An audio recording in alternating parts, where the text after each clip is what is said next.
भक्तिमय वातावरण या ठिकाणी आपल्याला पाहायला मिळते आणि अशामध्येच गणपती बाप्पा जो संपूर्ण देशात नाही तर जगभरामध्ये प्रसिद्ध आहे असा लालबागच्या राजाला या ठिकाणी विसर्जित केलं जाते। लालबागच्या राजाचा हा विसर्जन सोहळा आपण लोकशाही मराठीच्या माध्यमातून बघत आहोत। लालबागच्या राजाची भव्य अशी ही मूर्ती या ठिकाणी विसर्जित केली जाते आणि तेव्हाची दृश्य आपण ड्रोनद्वारे टिपलेली लोकशाही मराठीच्या स्क्रीनवर बघत आहोत। लालबागच्या राजाचा थाट काही और असतो। 10 दिवस मनोभावे पूजा केली जाते। दर्शन घेण्यासाठी सर्वजण या ठिकाणी गर्दी करत असतात। प्रचंड गर्दी उसळलेली असते आणि त्याहीपेक्षा जास्त गर्दी असते जेव्हा लालबागच्या राजाला विसर्जनासाठी घेऊन येतात, कारण आपल्या लाडक्या बाप्पाचे शेवटचं मुखदर्शन घेण्यासाठी इथं भक्त हे गर्दी करत असतात। आणि आताची दृश्य आपण बघितली तर ही दृश्य आहेत विसर्जनाची।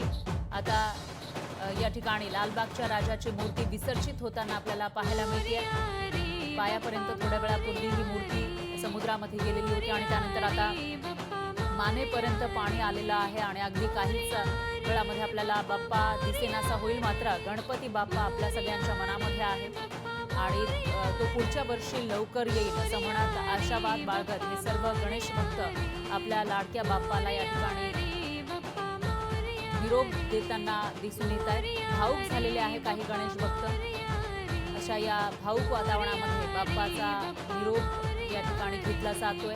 गणपती बाप्पा 10 दिवसांचा पाहुणचार स्वीकारल्यानंतर आता आपल्या गावी निघालेला आहे।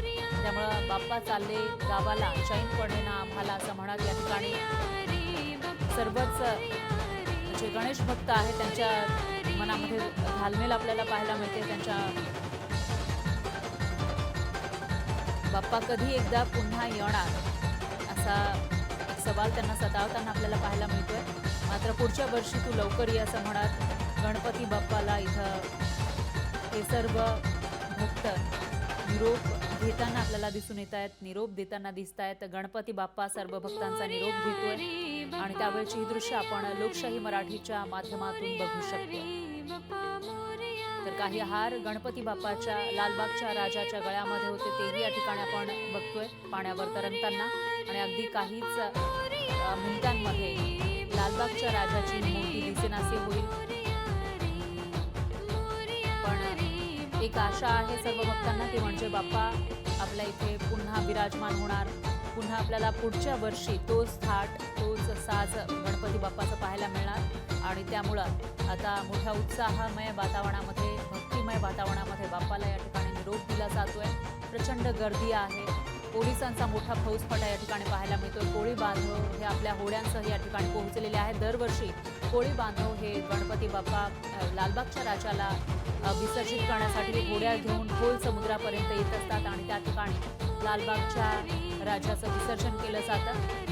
तर खऱ्या अर्थानं कोळी बांधवांनीच लालबागच्या राजाची स्थापना केलेली होती असं म्हटलं जातं आणि त्यानुसार पारंपरिक पद्धतीनं कोळी बांधव लालबागच्या राजाची पूजा अर्चा करताना सुद्धा दिसून येतात। जे पारंपरिक नृत्य आहे कोळी बांधवांचं तेही सादर केलं जातं आणि ज्या वेळेला विसर्जनाची वेळ येते त्यावेळेला कोळी बांधव हे आपल्या बोटी घेऊन खोल समुद्रापर्यंत येतात आणि आपल्या लाडक्या बाप्पाला निरोप देताना दिसून येतात। दरवर्षीचा हा नित्यक्रम आहे। याही वर्षी मोठ्या संख्येनं कोळी बांधव या ठिकाणी उपस्थित आहेत आपल्या बोटी घेऊन आणि अगदी काही क्षणांमध्ये गणपती बाप्पाची ही जी भव्य दिव्य मूर्ती आहे ती पूर्णपणे विसर्जित होईल। आता पाणी आलेलं आहे गळ्यापर्यंत गणपती बाप्पाचे आणि त्यानंतर हा जो गणपती बाप्पा आहे सगळ्यांचा लाडका तो विसर्जित होणार आहे। पण तो पुढच्या वर्षी लवकर ये असं म्हणत सर्वजण या आपल्या लाडक्या बाप्पाकडे एकच मागणं मागताना दिसून येत आहे। गेले 10 दिवस सर्वांनी मनोभावे पूजा केलेली होती गणपती बाप्पाची आणि आता या ठिकाणी विसर्जनाची वेळ आलेली आहे। ते क्षण आपण लोकशाही मराठीच्या माध्यमातून बघू शकतो। बाप्पा चालले गावाला, चैन पडे ना आम्हाला असं म्हणत या ठिकाणी भावपूर्ण पद्धतीनं निरोप दिला जातोय। पुढच्या वर्षी लवकर याच्या घोषणा सुद्धा या ठिकाणी दिल्या जात आहेत। 7 सप्टेंबरला बाप्पा विराजमान झालेला होता, लालबागचा राजा विराजमान झाला होता। त्याच्या आधी मुखदर्शनासाठी सर्वांनीच गर्दी केल्याचं पाहायला मिळालेलं होतं। सर्वांची लगबग होती आणि आता ते क्षण आपण बघू शकतोय। मुकुट फक्त लालबागच्या राजाचा आपल्याला दिसतोय, कारण समुद्रामध्ये आता विराजमान होतोय लालबागचा राजा।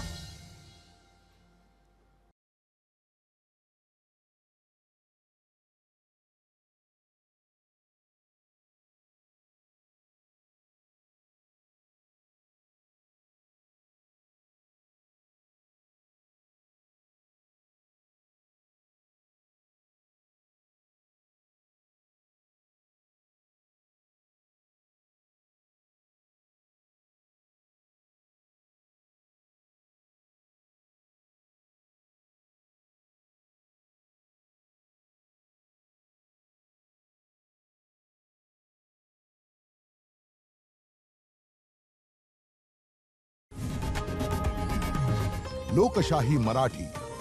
ऐका, पहा, जागरूक रहा.